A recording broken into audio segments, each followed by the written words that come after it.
Meaningful content dies with silent views.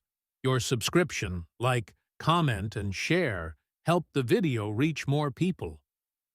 Trump made his first concealment and no other, which provoked the kingdom of Saudi Arabia, Egypt, and Jordan. And he talked about things that, differed even with his principles.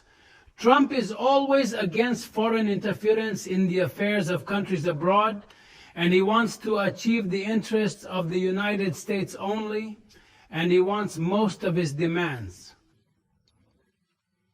financial, but this time he talked about the intervention and involvement of the American army in an operation inside Gaza, and he talked about that America would take over Gaza or annex Gaza, and the people of Gaza would go out to other countries. And he said that Jordan and Egypt agree, although they speak publicly about not agreeing, he said. It will return. Gaza again, and he will make it the revere of the Middle East, and he talked about many things. It is unreasonable and acceptable, while he stated that America will rebuild Gaza, build it again, and remove explosives from it. It is unreasonable, he said, for the same people to inhabit Gaza. He said that this will become a tourist area and a destination for the Middle East. It is inhabited by another people. What do we give the Palestinians? Respectable apartments, good housing, and job opportunities in other countries. They do not want to return to Gaza. The biggest difference with his principles is in what he said, we may pay. With our forces to achieve this, we may send our forces to Gaza to achieve this, which of course is against involving American forces in any combat operations outside America. Therefore, he is talking about things that he is already against. What prompted Trump to talk about things that he is already against? In addition, these things, as we said previously, are impossible to happen. Neither the Palestinian people accept to leave their land, even if their land is dirt, nor the countries surrounding Palestine accept to liquidate the Palestinian issue in this way. On the other hand, Jordan nor Egypt will accept to settle Palestinians on their lands because they know that this will not happen temporarily. Whoever leaves Palestine will not be allowed to return. Egypt has stated today that it fears that the return of injured people who went for treatment during the ceasefire agreement will be obstructed, or barriers or obstacles will be placed for the return of more than 100,000 Palestinians for treatment in Egypt. Egypt warned that it would mean making Israel. It would mean any obstacles to their return. This is only 100,000. What about 2,000 and more?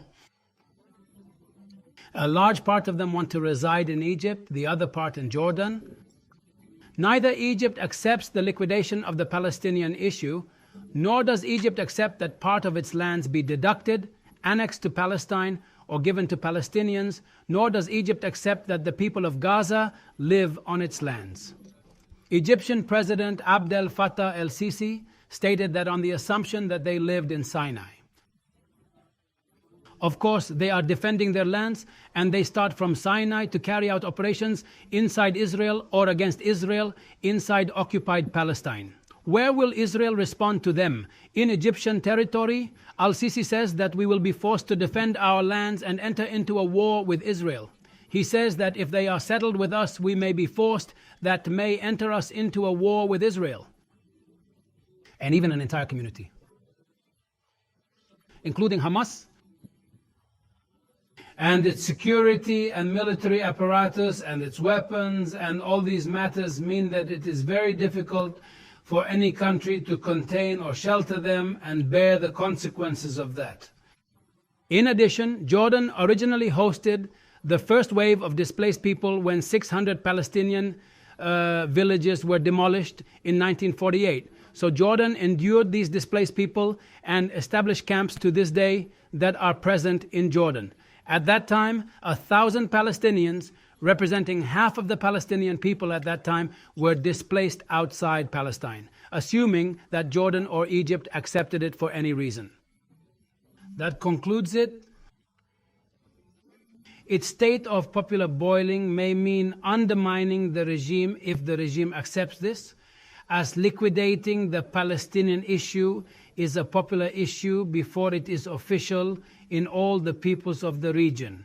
Of course, Trump deliberately wanted to embarrass Egypt, Jordan, and Saudi Arabia when he announced that Egypt and Jordan would accept. And they're even. I mean, they met this. You don't have to say what they say. They agree and are acceptable.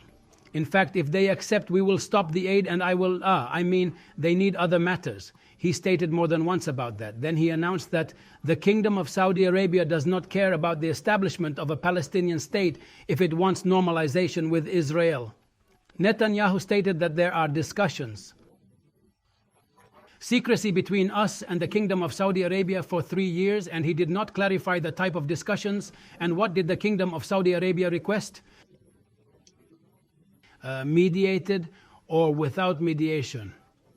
As is known, Saudi Arabia has submitted its papers and submitted its demands to the Americans with the deal of the century or normalization with Israel or so on, which the Kingdom of Saudi Arabia confirmed that this will only happen by fulfilling the demands of the Palestinian people first and foremost.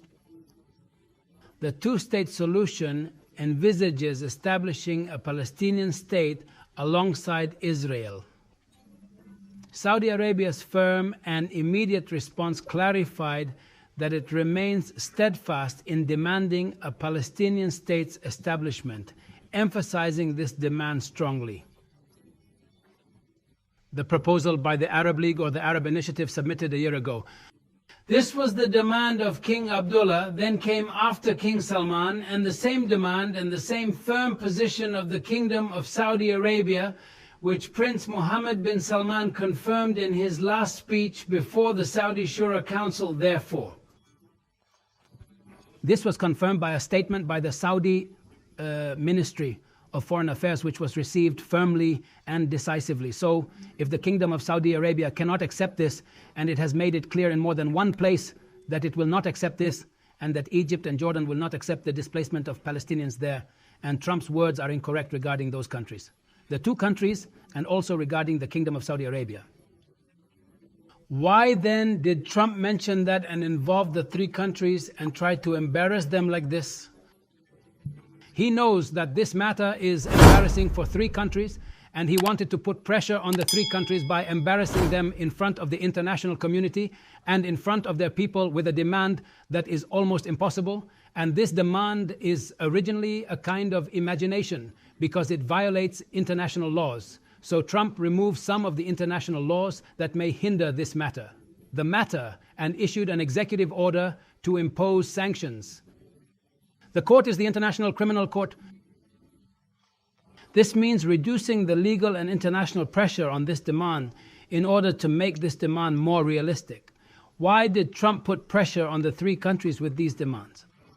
I think Trump, as he is known, is a man of negotiations and a man of deals, as he is known and famous for. And he has already written books on this matter, that he is a man of deals, and he knows how to make deals, and 1,000 books that teach people how to make successful deals.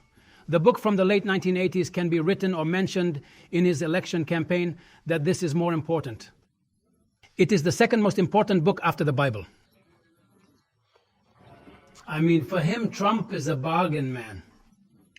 The man was negotiating, and he wanted to ask for 10 until he achieved 5. If you ask him for 10, he asks you for 10 until you accept to reduce what he means. Or if you ask him for 10, he asks you for 20 until you accept to reduce your demands, and your demands, which means you reach as much as possible in the middle, or even accept 0. Accept the current situation, because instead of being a petitioner, I became a wanted person under extreme pressure from a major country. It caused you international embarrassment. Therefore, I believe that Behind this means this pressure and this impossible demand by Trump and this talk that resembles imagination and a dream. Behind what we said, Trump wanted deals with the three countries. Of course, he wanted to achieve Israel's interests. Trump has been talking all his life about his personal interests and the interests of America. His personal interests and the interests of America all revolve around the Middle East region, and they are all linked to Israel. Israel is its first priority, and of course its surroundings, which are the two most important countries, Jordan and Egypt, as well as their concerns. To conclude, a peace agreement with Saudi Arabia stated, Netanyahu reiterated that our goal and dream is to reach a peace agreement with Saudi Arabia, the largest and most important country in the Islamic world and the region. Achieving a peace agreement with them would be significant.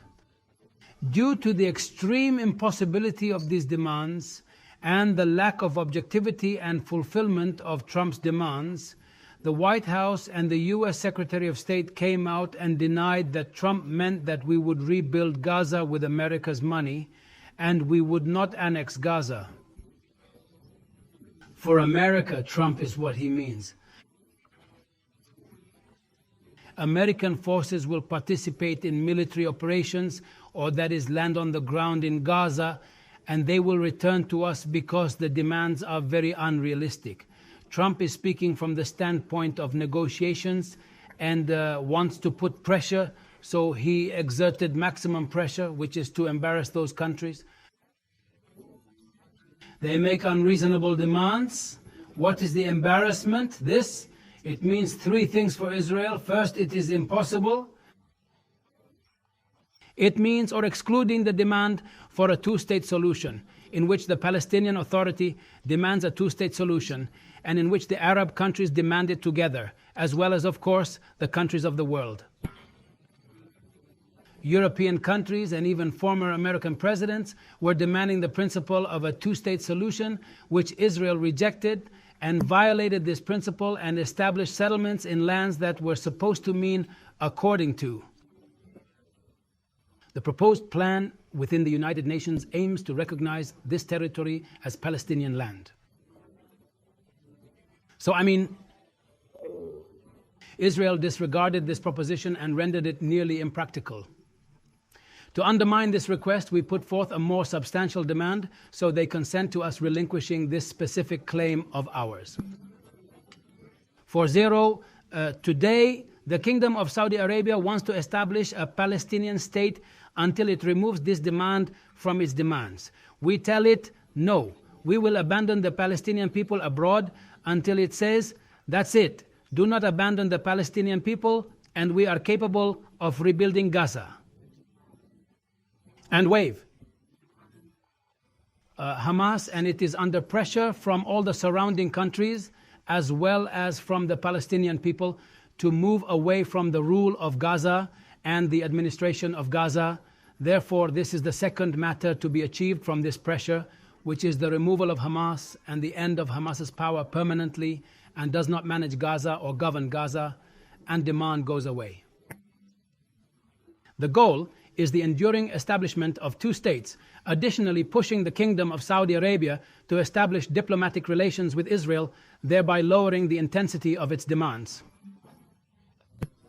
Trump's actions fall under the broader strategy of a carrot and stick approach. Trump always uses a stick and carrot policy, a stick to beat and a carrot to persuade. He uses intimidation and persuasion at the same time to make deals. Use that tactic with North Korea, use it with Russia. To do. By agreeing a ceasefire and ending the war with Ukraine, and using it with Hamas for a ceasefire, and using it with Lebanon for a ceasefire. He always uses this method and uses the carrot and stick principle. Now he uses this principle and talks about pink dreams and about things that mean beyond the scope of the mind until he makes it. Like we said, Saudi Arabia agrees to concede the principle of the two-state solution in exchange for America's concession to liquidate the Palestinian issue, and also supports it. Egypt. Jordan endorses efforts to pressure Hamas into relinquishing control. They also support this demand or ending the demand, which is the demand for the establishment of a Palestinian state. In addition, Netanyahu wanted to delay negotiations on the second phase of the ceasefire agreement between him and Hamas, as is known, the first phase. It's almost over, or maybe it's over today. There's a second phase that needs to be negotiated. The second phase includes a permanent ceasefire in Gaza, as well as a transition to a second phase of release of hostages. The Israelis are detained by Hamas, as well as the complete withdrawal from Gaza. This means the end of the war. The war means that Netanyahu's imprisonment is approaching and Netanyahu's end is approaching. Netanyahu does not want the war to end. He wants great support and wants to turn the issue around. So he insisted that he would not take a position on the second stage of negotiations until after meeting with Trump. So he postponed this position. He met with Trump and told them to wait and freeze the negotiations on the second phase until I end with my meeting with Trump.